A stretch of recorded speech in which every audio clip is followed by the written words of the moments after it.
اعوذ باللہ من الشیطان الرجیم، بسم اللہ الرحمن الرحیم۔ میں ہوں عزیر احمد خان اور آپ دیکھ رہے ہیں میرا فیس بک اور یوٹیوب چینل۔ سیاسی حالات اس وقت بالکل گورکھ دھندے کی صورتحال اختیار کر چکے ہیں، اور خاص کر یہ جو ضمنی انتخابات ہوئے ہیں، جس طرح کپتان مینز عمران خان نے ورلڈ کپ جیت کر ایک ریکارڈ قائم کیا تھا، اسی طرح انہوں نے ضمنی الیکشن میں لگاتار اتنی سیٹوں پر فتح حاصل کر کے ایک ہی وقت میں صرف پاکستان کا نہیں دنیا بھر کا ریکارڈ قائم کر دیا ہے۔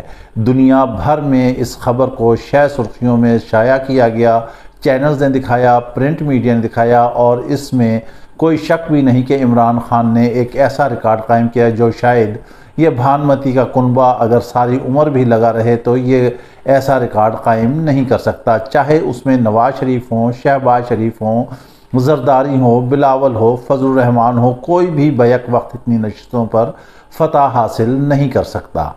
عمران خان کہتے ہیں کہ میں ابھی لانگ مارچ کو جو ہے اس کا اعلان نہیں کر رہا ہوں، میں سارے کام جو ہیں آئین و قانون کی لمیٹیشن میں رہ کے کرنا چاہتا ہوں۔ میں یہ نہیں چاہتا کہ ملک میں خون خرابہ ہو اور کوئی قیمتی جانیں ضائع ہو۔ 25 تاریخ کو بھی ایسے ہی حالات تھے جب میں نے بھانپ لیا تھا کہ ان لوگوں نے جو ہے یہاں پہ قتل و غارت گری مچانا ہے، اسی وجہ سے میں واپس چلا گیا۔ جب ہمارے دور میں بلاول بھٹو کا لانگ مارچ آیا، فضل الرحمان کا لانگ مارچ آیا، انہوں نے یہاں تقاریر کی، دھرنے دیے، ہم نے تو کبھی کسی کو نہیں روکا، کیونکہ آئین جو ہے مجھے مظاہرہ اور احتجاج کرنے کی اجازت دیتا ہے کہ قانون اور آئین کی حد میں رہ کر میں جو ہے احتجاج کروں۔ اب بات یہ ہے کہ اس وقت تک تو حاجی صاحب کے معاملات جو ہیں وہ ہاتھ میں ہیں اور سارے معاملات کنٹرول کر سکتے ہیں، لیکن اگر عمران خان نے لانگ مارچ کی کال دے دی تو اس وقت تک حالات پھر کنٹرول سے نکل جائیں گے اور پانی پلوں کے نیچے سے بہہ جائے گا۔ ہم اکثر آپ کو ذکر کرتے ہیں، آپ کو بتاتے ہیں کہ ہمارے سینئر دوست، ہمارے اساتذہ میں شامل امتیاز بٹ صاحب، ان سے بھی گفتگو ہوتی رہتی ہے، ان سے بھی گفتگو ہوئی گو کہ آج کل وہ ذرا کچھ سیاسی گفتگو سے کنارہ کشی اختیار کر رہے ہیں، مگر چونکہ ان کی جبلت میں سیاست ہے اور وہ ان کا تعلق ہی سیاسی خانوادے سے ہے، اس وجہ سے کہیں نہ کہیں سے رہا نہیں جاتا اور پھر کسی نہ کسی صورت موجودہ صورتحال اور سیاسی گفت و شنید ہو ہی جاتی ہے۔ ان کے مطابق جو ان کا تجزیہ ہے، انہوں نے کہا ہے کہ اکتوبر میں جو ہے لانگ مارچ کا اعلان ہو جائے گا۔ عمران خان بھی کہتے ہیں کہ میں اکتوبر سے آگے نہیں جاؤں گا، اور اگر اس دوران انتخابات کا اعلان ہو جاتا ہے تو پھر جو ہے سارا کچھ واپس ہو جائے گا۔ ہم مل بیٹھنے کے لیے بھی تیار ہیں، ہم بات چیت بھی کرنے کے لیے تیار ہیں، لیکن انتخابات کا جو ہے فی الفور اعلان کیا جائے، کیونکہ اس وقت قوم چاہتی ہے۔ اب ہم بات کرتے ہیں کہ ضمنی الیکشن پر آخرکار عمران خان کو اتنے ووٹ کیسے ملے اور اتنی نشستوں پر کیسے جیتے، کہ جبکہ بھانمتی کا کنبہ صرف جو ہے 2 نشستیں جو ہے وہ جیت سکا ہے۔ ایک پر تو دھاندلی کی انہوں نے سندھ میں ظاہر ہے، عمران خان نے کہا ہے کہ اگر EVM ہوتی، اس میں EVM ہوتی تو یہ بھی دھاندلی نہ ہوتی، جس طرح وہاں پر ٹھپے لگے ہیں پولیس کی سربراہی میں، جو عمران خان نے الزام تراشی کی ہے۔ اور پھر دوسری سیٹ جو ہے وہ آپ کو پتہ ہے شاہ محمود قریشی اور گیلانی کے درمیان میں مقابلہ تھا، تو وہ تو گیلانیوں کی سیٹ ہے اور آپ کو پتہ ہے کہ وہاں بھی کیسے معاملات چلتے ہیں، اور وہ ایک جو PTI ہے وہ لوز کر گئی ہے۔ دیکھیں اس وقت عوام جو ہے باشعور ہے۔ عمران خان نے آخر 26 سال اس قوم کو سبق پڑھایا ہے۔ اس وقت جو بچہ 10 سال کا تھا، آج وہ 35-40 سال کے لگ بھگ ہو رہا ہے، اس لیے وہ عمران خان کو نہیں چھوڑ سکتے۔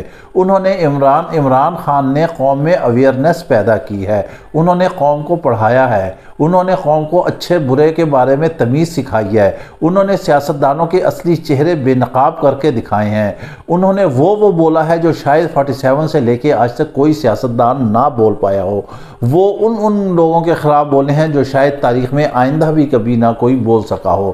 قوم کو پتہ ہے، واضح پتہ ہے، بالکل 2 ٹوک پتہ ہے کہ عمران خان الیکشن تو جیت گئے ہیں، لیکن انہوں نے پارلیمنٹ میں نہیں جانا، وہ پارلیمنٹ میں نہیں جائیں گے، وہ حلف بھی نہیں اٹھائیں گے۔ حلف نہیں اٹھائیں گے، پھر جتنی 6-7 سیٹیں انہوں نے جیتی ہیں ڈیفینیٹلی اگر ایک سیٹ رکھتے ہیں تو باقی سب پہ ریزائن کریں گے، وہ سیٹیں خالی ہوں گی، پھر ضمنی انتخابات ہوں گے، پھر کیا مسائل ہوں گے۔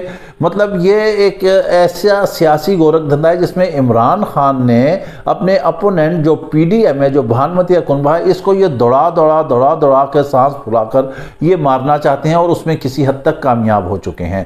دراصل عوام نے جو عمران خان کو ووٹ دیا ہے وہ عمران خان کے حق میں تو ہے ہی ووٹ، لیکن عوام یہ فیصلہ بھی دے رہی ہے کہ وہ جو عمران خان کا نظام ہے، جو عمران خان چاہتے ہیں، جو عمران خان کرپٹ لوگوں کو ختم کرنا چاہتے ہیں، کرپشن کو ختم کرنا چاہتے ہیں، جو قانون سے ماورا ہے اسے قانون کے تحت لانا چاہتے ہیں، امیر اور غریب کے لیے قانون کا فرق ختم کرنا چاہتے ہیں، ڈاکو اور چور کو جیلوں میں ڈالنا چاہتے ہیں، ملک کو ترقی کی راہ پر گامزن کرنا چاہتے ہیں، دہشت گردی ختم کرنا چاہتے ہیں، امن و امان قائم کرنا چاہتے ہیں، تعلیمی نظام بہتر کرنا چاہتے ہیں، ملک میں مساوات لانا چاہتے ہیں، عدلیہ کو آزاد دیکھنا چاہتے ہیں، فوج کو مضبوط دیکھنا چاہتے ہیں، اور ایسے سیاستدانوں کی بےخنی کرنا چاہتے ہیں جن کے اثاثے مال اور دولت جو ہیں وہ ملک سے باہر پڑے ہوئے ہیں۔ وہ کہتے ہیں کہ انہیں ووٹ نہ دے۔ دراصل عوام نے ان تمام باتوں کی حمایت کی ہے ووٹ دے کر۔ انہیں پتا تھا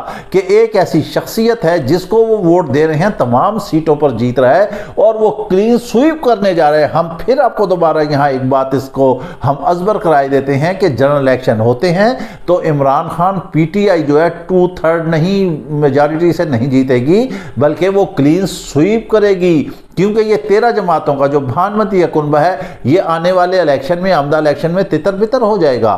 نون لیگ اور پیپلز پارٹی کی آپ کو سیاست پتہ ہے کہ کیسے ایک دوسرے کے خلاف پیٹ پھاڑتے رہے ہیں، ایک دوسرے کو جیلوں میں ڈالتے رہے ہیں، اداروں کے خلاف ہرزہ سرائی کرتے رہے ہیں۔ ان کی آپ سابقہ ویڈیوز آڈیوز آپ سن لیں، پڑی ہوئی ہیں سوشل میڈیا پہ کہ کس طرح نواز شریف نے پاک فوج کے خلاف ہرزہ سرائی کی ہے، کس طرح مریم نواز نے کی ہے، کس طرح اسحاق ڈار نے کی ہے، کس طرح آصف علی زرداری نے کی ہے، کس طرح سعد رفیق نے کی ہے اور کس طرح خواجہ سعد رفیق نے کی ہے۔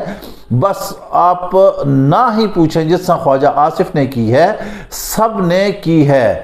اس وجہ سے اب جو عوام ہے وہ ان کے چہرے جان چکی ہے، ان کے چہرے پہچان چکی ہے۔ یہ مخالف ہوں گے، ایک دوسرے کے پیٹ پھاڑیں گے۔ نون لیگ اور پیپلز پارٹی روایتی مخالفین ہے۔ زرداری اور نواز شریف کی تقاریر آپ سن لیں، ماضی میں انہوں نے کہا ہے کہ ہم کبھی بھی اکٹھے نہیں رہ سکتے، تمہارے لیے جیلیں ہیں، تم نے پیسہ لوٹا ہے، تم نے اتنے ارب لوٹا ہے، تم لے کر آؤ۔ وہاں سے زرداری کے الزامات، وہاں سے نواز شریف کے الزامات، وہاں سے شہباز شریف کے الزامات، وہاں سے مریم نواز کے الزامات، وہاں سے بلاول بھٹو کے الزامات، ادھر سے فضل الرحمان کے الزامات، غرض کے ایک الزام تراشیوں کی یہ پٹاری ہے۔ پی ٹی ایم جو ہے ایک ایسی پٹاری ہے جس کو جو ہے سپیرے نے یوں ڈھانپا ہوا ہے، اس کو ڈھکا ہوا ہے۔ اب یہ جیسے ہی الیکشن آتے ہیں یہ پھنکارے مارتے ہوئے نکلیں گے اس پٹاری میں سے اور ایک دوسرے کو ڈسنا شروع ہو جائیں گے۔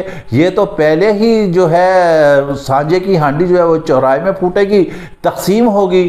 جب یہ تقسیم ہوگی تو یقینی طور پر جیت جو ہے وہ عمران خان کی ہوگی اور عمران خان کلین سویپ کرے گا۔ اور عمران خان کہہ چکا ہے کہ میں ایسی حکومت نہیں لوں گا کہ حکومت میرے پاس ہو، اختیارات کسی اور کے پاس ہوں، حکومت میری ہوگی، فیصلے بھی میرے ہوں گے۔ لہٰذا اب اس وقت جو مہم چل رہی ہے نواز شریف کو واپس لانے کے لیے، انہیں بھی جلد واپس آ جانا چاہیے۔ دوسری بات یہ ہے کہ ضمنی انتخابات ہوئے، مریم بی بھی باہر تھیں، حمزہ شہباز کہاں تھے؟ اب آپ مجھے بتائیں اس وقت ملک کن حالات میں ہے؟ عوام یہ سوال کر رہی ہے کہ ہمارے وزیر خزانہ صاحب کہاں ہیں؟ وہ پھر بیرون ملک جا کے بیٹھ گئے ہیں، وہ وہاں ملاقات کر رہے ہیں، وہاں سب کچھ ہو رہا ہے، مگر یہاں پیٹرول سستا نہیں ہو رہا ہے، یہاں پہ مہنگائی ویسی کی ویسے ہی ہے۔ کہتے تھے پیٹرول سستا ہوگا تو عوام کو اس کا فائدہ پہنچے گا، کہاں پہنچ رہا ہے؟ حکمرانوں سے یہ عوام سوال کنا ہے کہ مہنگائی جوں کی توں ہے، ذرا سی ایک چیز نیچے نہیں آئی ہے اور بے روزگاری عروج پر ہے، مہنگائی آسمانوں پر پہنچ چکی ہے، لیکن سیاسی قلع بازیاں ان کی دیکھ لیں کہ آپ کہاں سے کہاں تک جا رہی ہیں۔ حالات اس وقت کروٹ لے رہے ہیں، اداروں کو بھی یہ سوچنا ہوگا، یہ دیکھنا ہوگا، بھلے وہ کسی کے حق میں بھی فیصلہ کریں، کسی کے بھی حکومت کی باغ دوڑ دیں، مگر اس کو دیں جو ملک اور قوم کے اور عوام کے حق میں اچھا ہو۔ سب سے بڑی عدالت جو ہے اس وقت عوام کی ہے۔ ضمنی انتخابات میں عوام نے فیصلہ دے دیا ہے۔ عوام کے فیصلے کے بعد اب تو نون لیگ کی آپ یہ کہہ لیں کہ سیاست ہی دفن ہو چکی ہے، پیپلز پارٹی بھی ختم ہو چکی ہے، فضل الرحمان بھی ختم ہو چکے ہیں۔ اگر ابھی بھی وقت ہے، کپتان جیسے بار بار کہہ رہا ہے کہ اس نے لانگ مارچ کو روکا ہوا ہے لیکن وہ اکتوبر سے آگے نہیں جائے گا، لہٰذا سب مقتدر حلقوں کو مل بیٹھ کر معاملات حل کرنے لینے چاہیے، اور انتخاب قبل از وقت ہونے سے کوئی قیامت نہیں آ جاتی ہے، نہ ہونے سے ضرور قیامت آئے گی۔ دیکھیں اگر اتنی قوم باہر نکل آتی ہے تو پھر بڑے مسائل پیدا ہوں گے، کیونکہ اس وقت لا قانونیت کی انتہا ہو رہی ہے، کوئی حد نہیں ہے، قانون نام کی کوئی چیز ہی نہیں ہے۔ ملک میں ایسے لگتا ہے جیسے کوئی جنگل کا قانون ہے، مائٹ از رائٹ ہے، جس کی لاٹھی اس کی بھینس ہے۔ جن کو سزائیں ہونے والی تھیں وہ وزیر اعظم بن گئے ہیں، جن کی حکومت تھی انہیں حکومت سے باہر نکال دیا گیا۔ عمران خان نے کہا تھا کہ میں اگر حکومت سے باہر چلا گیا تو میں بہت زیادہ خطرناک ثابت ہوں گا، اور انہوں نے خطرناک ثابت ہو کر دکھایا۔ وہ عوام میں گئے۔ جب یہی بھانمتی کا کنبہ کہتا تھا کہ عمران خان عوام میں جائیں تو ہیلمٹ پہن کر جائیں، لیکن شاید وہ بڑا بول تھا جو اللہ نے ان کے ہی گریبان میں توق بنا کر واپس لٹکا دیا۔ اب یہ جہاں بھی جاتے ہیں، لندن ہو، مکہ مدینہ ہو، پاکستان ہو، جون سا بھی ملک ہو، وہاں چور چور ڈاکو ڈاکو کے نعرے لگتے ہیں۔ آخر لوٹ مار کی ہے، عوام جانتی ہے تو ہی نعرے لگا رہی ہے۔ آپ کر لینا جلسے، آپ کیوں نہیں کرتے؟ آپ کو بھی تو کرنے چاہیے۔ عمران خان کر رہا ہے نا، وہ کر رہا ہے، اسے عوام کی جانب سے پذیرائی مل رہی ہے، آپ بھی کر لیں۔ چلیں لیٹ سے آپ جلسی ہی کر لیں، کسی گلی میں کسی چھوٹے سے چوک چوراہے میں 4 گاڑیاں جمع کر کے کھڑی کر دیں، ویسی ٹریفک بند ہو جاتی ہے تو وہ جلسہ نما بن جاتا ہے۔ آپ کریں تو صحیح، آپ نکلیں تو صحیح۔ انتخابات کا اعلان ہو لینے دیں، عوام فیصلہ دے دے گی، جیسی عوام سے آپ کو پذیرائی ملے گی وہ بھی آپ کے سامنے ہوگی، اور جیسی عمران خان کو مل رہی ہے وہ بھی آپ دیکھ لیں، وہ بھی آپ کے سامنے ہے۔ عوام کا فیصلہ واضح اور دو ٹوک ہے، سب سے بڑی عدالت عوام ہے، اس لیے لہٰذا عوام جو چاہتی ہے اس کو وہ کرنے دیں۔ عوام جس کے حق میں فیصلہ کرتی ہے اس کو کرنے دیں، عوام جس کو حکمرانی کے تختے پر بٹھاتی ہے اس کو بٹھانے دیں۔ یہ ملک تب ہی ترقی کی راہ پر گامزن ہوگا۔ اس کے ساتھ ہی آپ ہمیں اجازت دیجئے، اپنا خیال رکھے گا، اور ساتھ ہی اپنے اس چینل کا بھی۔ اللہ حافظ۔